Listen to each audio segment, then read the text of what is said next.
Sanibonani khala maphupho mawukuthi umusha la ekhaya besicela nje ukuthi subscribe ukuze-ke njalo masifaka la ku-YouTube channel yethu ungaphuthelwa noma ngabe nini. Uma ukuthi-ke le video uyibuka ku-TikTok besicela ukuthi uphuthume bakithi useshe lapha ku-TikTok ufike usifollowe.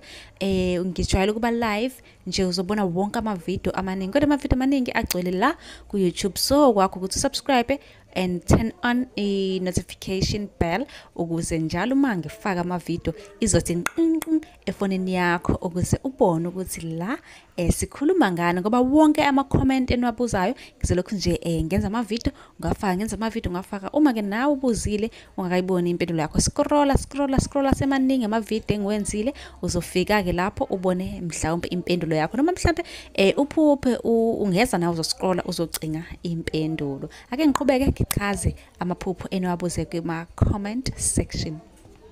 Ake sikhulume ngomthwalo ukuthi-ke uma uphuphile wona ngabe usuke ubika ukuthini. Ungakhohlwa phela ukusubscribe-a usifollowe yonke indawo. Kanti-ke umthwalo uma uphupha usuke ubika ubunzima bempilo. Njengoba uthwele nje ubunzima lobo osazobhekana nabo. Nabantu-ke abasizayo abakusizayo bayoqhela kuwe. Abantu obathembele kubo nobajwayele bazoqhela kuwena.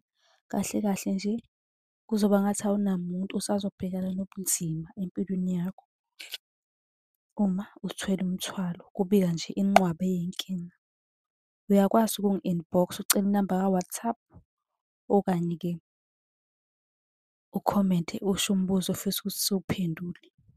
Nisale kahle.